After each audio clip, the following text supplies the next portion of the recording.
Hello, everybody. It's Mrs. Pound, and we are starting a new chapter today, Chapter 22 on internal transport from BJU Biology's 4th edition. The first section we're going to talk about is on the circulatory system, and that is section 22A. Our objectives for the video today are to describe the components of blood and summarize their functions, and explain the clinical significance of blood typing. So let's first start by talking about blood. And we're going to talk about the components of blood. And the first one we're going to talk about is blood plasma. Now, blood plasma is the fluid part of the blood. So we see some red blood cells here. Those are not part of the plasma. The plasma is everything surrounding it. And the plasma isn't just liquid. It's not just water. It carries minerals in the blood. So it carries a lot of dissolved minerals and it carries a lot of other things as well. Now let's talk about the formed blood components. So the cells that are in the blood, not just the liquid. The first thing we need to talk about is a hemocytoblast. This is a special type of stem cell that produces all formed blood components. And I have a picture in the background of bone marrow here, in case you're wondering why this picture. It's because it shows bone marrow, and that is where the hemocytoblasts are. We talked about this before when we were talking about stem cells, that there are stem cells in the bone marrow that produce blood cells, and now we know that they are called hemocytoblasts. And if we look at the first part of the word hemo, we see hemoglobin, we see the same root word for hemophilia, so hemo, blood. Now, one type of cell that the hemocytoblasts make are erythrocytes. And these are the most abundant cell in the quantity of normal blood. We more commonly call them red blood cells, and they are this nice round, kind of donut shaped, although they don't have a hole in the middle. Circulating erythrocytes do not contain nuclei. So this type of blood cell does not have a nucleus when it is mature. It contains hemoglobin, the oxygen-carrying substance of the blood.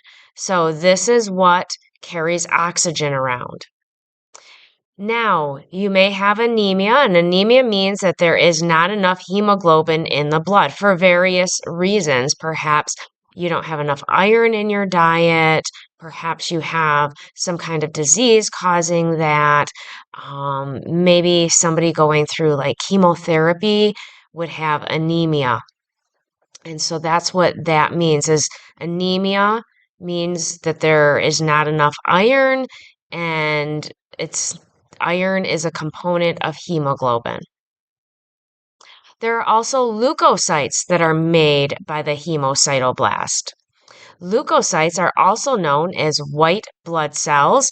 Now, in the background, all of the pink, these are the erythrocytes. Those are the red blood cells, and the white blood cells are these ones here that have a little bit of kind of purplish or blue in them. Notice there are not as many compared to the red blood cells. They defend the body against infection. And a rise in numbers means that there is infection in a tissue. So one thing you might do is have your blood drawn, and they might take a look at your white blood cell count. And what they're doing is they're looking at a slide like this in the background, and they are counting your leukocytes, your white blood cells, to see if you have an infection. Also in the blood are platelets, and this is a blood component necessary for the forming of clots. And you can see here in the background that when they are activated, this is an activated platelet, they send out kind of these spikes that hook together. Okay, it looks kind of like Velcro. They hook together so that they can form a blood clot to stop bleeding. Now let's talk about how leukocytes help the body fight off an invasion of harmful organisms.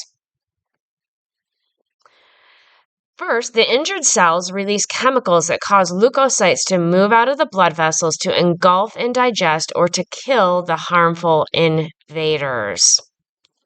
So there are chemicals involved. The leukocytes digest and remove injured and dead body cells as well. So they don't just kill the invaders, they will also take care of damaged cells. And in all infections, the leukocytes are necessary for the ultimate victory over the pathogens. We will be going over some more of this more in depth when we talk about immunity. So, important here, blood typing and transfusions. Do you know your blood type? I know mine, and it's important in case I need a transfusion and also so that I can donate blood if I wish to, which I have done in the past. So, blood types are determined by the presence of antigens located on the membranes of erythrocytes. Remember, erythrocytes are your red blood cells. And we'll talk again more about antigens when we talk about the immune system. An antigen stimulates the formation of antibodies that cause blood with a different antigen to clump together, called agglutination. And like I said, we'll talk about antigens more because they're important in the immune system.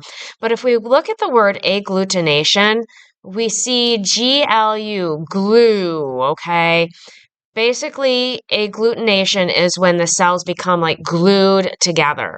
And a component in wheat is a protein called gluten, and it's called gluten because it makes flour clump up and kind of form a glue and glue together. In fact, you can make paste out of flour.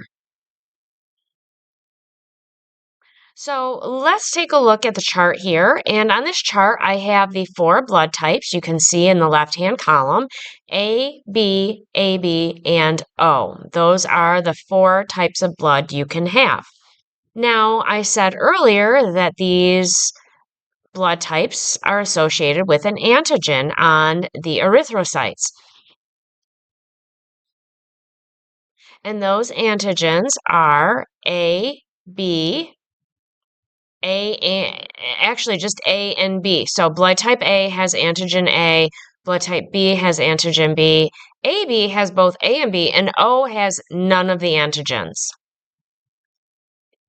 So what this means is that the antibodies that go with these, that would be in somebody's blood, would be anti-B for type A blood, anti-A for type B blood, none for type AB blood, and anti-A and anti-B in O blood. So what this means is that if blood were introduced into this individual, like a type A person, and they receive type B blood, their body would attack that type B blood because they have antibodies for type B.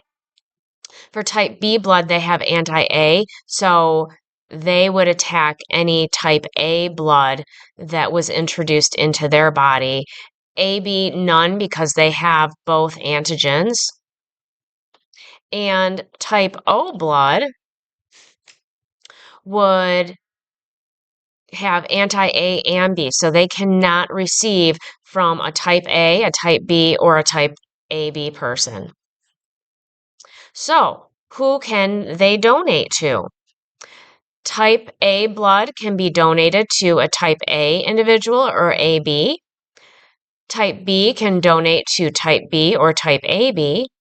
Type AB can only donate to a type AB individual. And type O can donate to A, B, AB, or O.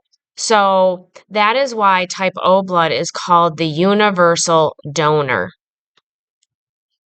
Now, they can receive blood. So a type A individual can receive blood from a type A person or a type O. A type B from type B or type O. type AB from all of the blood types, and type O only from a type O individual because of these antibodies here that will attack the blood and it will cause it to agglutinate if it's not received from one of these individuals. Okay. Um, Also, like I said, O is the universal donor, AB is the universal recipient because they can receive from all the blood types. Now, there is also another component to the blood called the RH factor, which gives you you're either RH positive or negative. And I'm not going to go into that, but that also is important. And you can only receive certain blood types because of that as well. So our objectives today were to describe the components of the blood and summarize their functions, explain the clinical significance of blood typing, and don't forget your 5 questions in your margin for this entire section, which should not be hard because there was a lot of information here. So I will be back with 2 more videos about the circulatory system, and then there are 2 additional videos about other systems for this chapter.